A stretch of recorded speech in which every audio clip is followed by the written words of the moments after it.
Hi, it's Gene, retired in Mexico. Welcome to the channel. And we ask one question, which is, do they write them and sing them like they used to? A lot of people, young and old, think the old music is better than the new music, but I'm not so sure.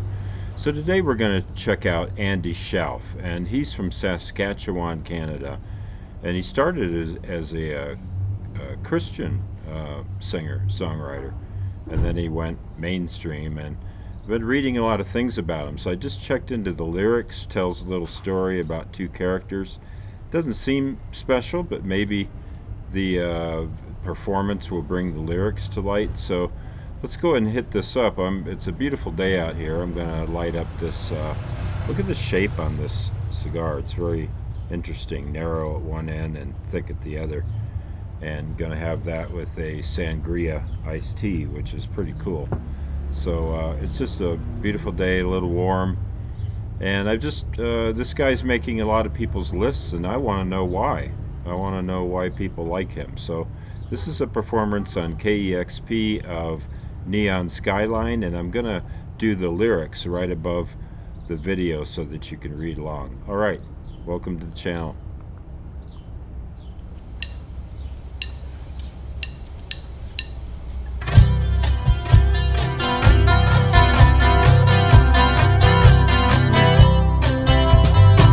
I called up Charlie about 9:15 and said, what's going on tonight?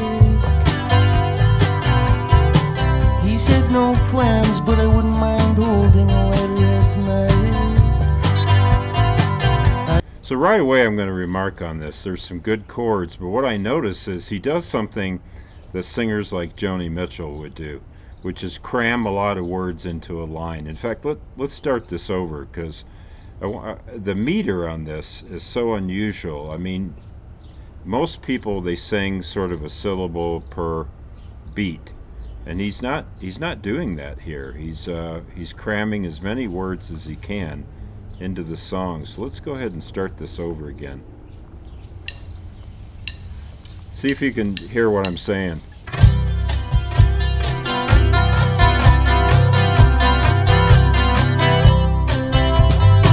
I called up Charlie about 9:15 and said, what's going on tonight? He said no plans, but I wouldn't mind holding a lighter tonight. I said, come to the Skyline, I'll be washing my sins away. Oh, he just laughed, said I'll be late, you know how I can be. I looked in my fridge, it was a dark scene, so I buttered some bread. Chewed my way out the door and walked down the street to the Neon Skyline. I grabbed myself a stool at the bar. He's got a very nice guitar. Good tone. Always knows just exactly what I need. She didn't ask, she just opened a cold can and set it down in front of me. I said thanks and thought about how Judy used to come out with me. There's that crowding of the line again. But I got so tired of her calling this our disease, 'cause I'm just fine. Sometimes I need to clear my mind, you know how I can be. So there's some annotation on here. We'll do some deep dive into the parts of the lyrics that are annotated. And so what I do like about the song right away is a very nice melody, right? It's sort of sing-along, and I can see how he's popular with people because the song is catchy. Okay, let's go ahead and continue.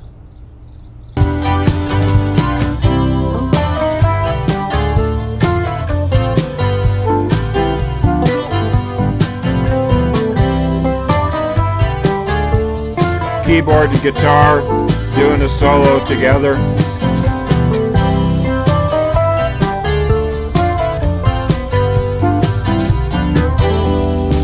Oh, saxophone.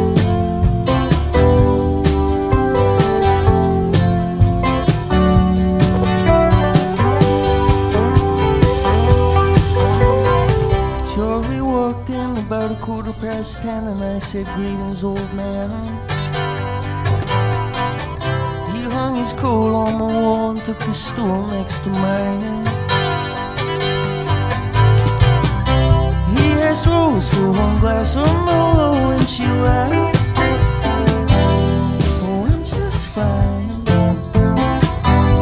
I'm wasting time. Sometimes there's no better feeling than that.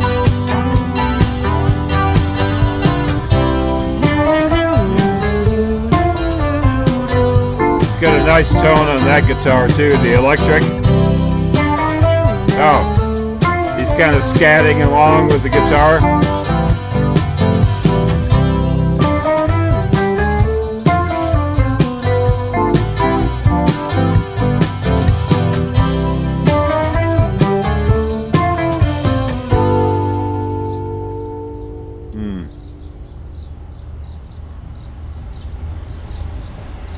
So you got this just nice, that kind of coda with the guitar. Dun, dun, dun. It was just very catchy melody. So he's obviously a good melody writer, and he's got a high, thin voice, which is good for this song because the instruments are at a lower pitch, and so his voice is coming right through the mix. I mean, it was a live performance, but I imagine on record it's the same thing that sometimes when you have a high register voice, I think one reason high-pitched singers are so popular is because they kind of rise above the instruments, right? And then you can really hear the words. So this is obviously a character study here.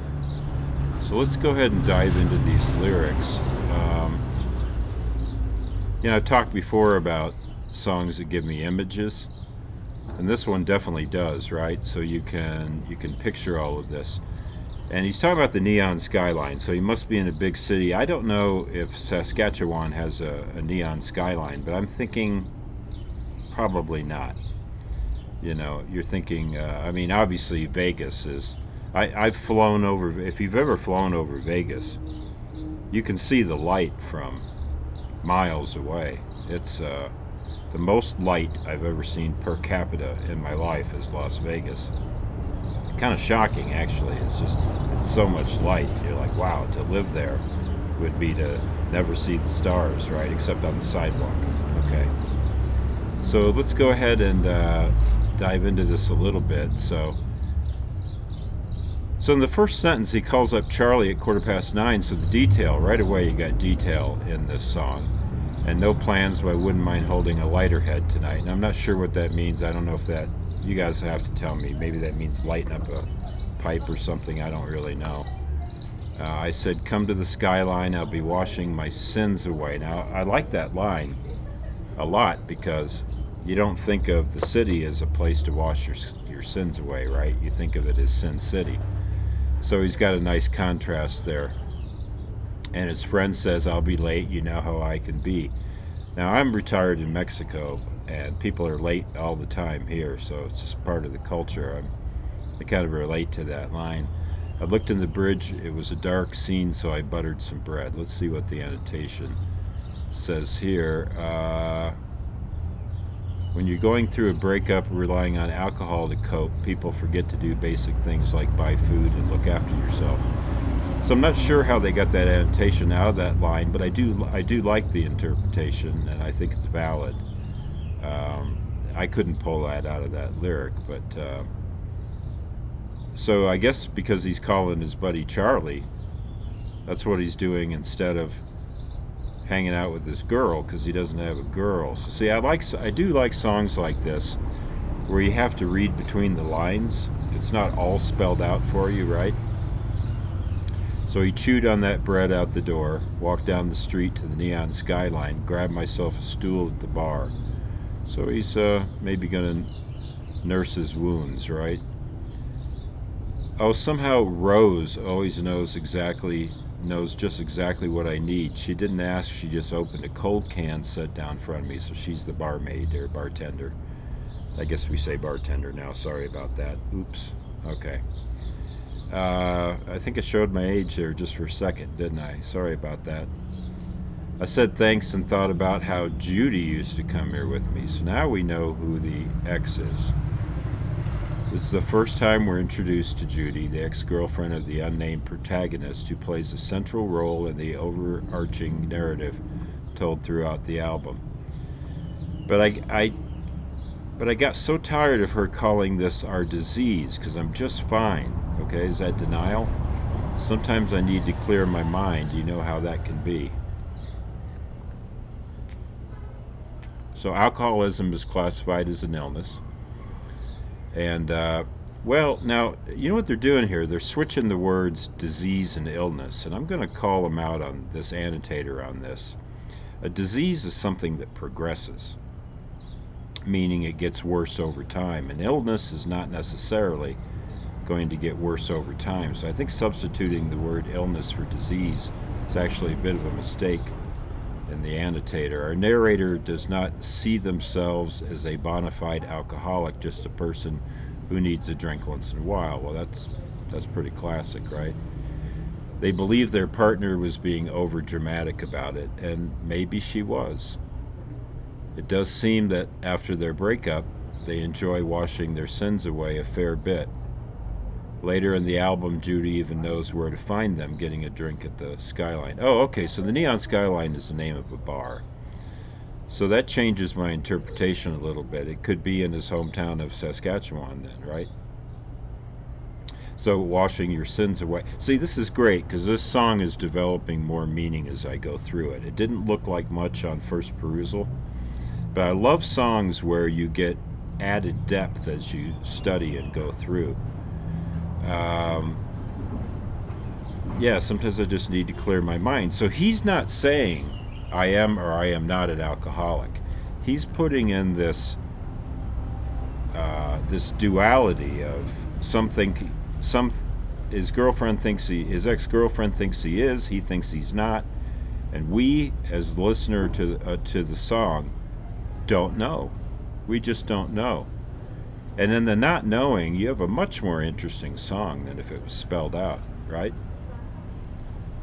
Charlie walked in about 10:15, so now we got the time again. This echoes back to the first line. It was what, quarter past 9. Now it's 10:15. So an hour later, he's in the bar, late. Greetings, old man, he calls him. So that's interesting because if this is, I don't know if this is autobiographical, but the character can't be that old, right? But he's calling him old man, which is kind of a slang for someone who's in a relationship. But he's not in a relationship. He's calling him old man. He hung his coat on the wall, great detail, and took the stool next to mine. He asked Rose for one glass of Merlot, and she laughed. Oh, I'm just fine. I'm wasting time. Sometimes there's no better feeling than that. Well, I'm really glad I did a deep dive into the lyrics as it took the song way up for me. So I was thinking of rating it like maybe a B or something. You know, it was a pleasant melody, nice little electric folk song. But with these lyrics, I got to take this song up to an A. These are really interesting words, and I think 10 people listening to this song would write 10 different stories. And that to me is really great lyricism, really great lyricism. So I am impressed with Andy's words and his use of melody. And he's got a good voice. I don't know if I love it, but I like it. And it was a good song. So I give this an A. I don't know that it creates any new territory. So you might say, well, what is this style of song? And this song could have been, you know, 60s, 70s, 80s, could have been any other time period, I think. So it doesn't scream new or breaking new ground, but it was a pleasant song with good lyricism. So thanks for joining me on the channel. I give the song an A, and yeah, great little story here. I loved it. I can see how he's a grower. So as we say in Mexico, buen dia, and forgive me for the noise. Street's a little busy here, but beautiful day.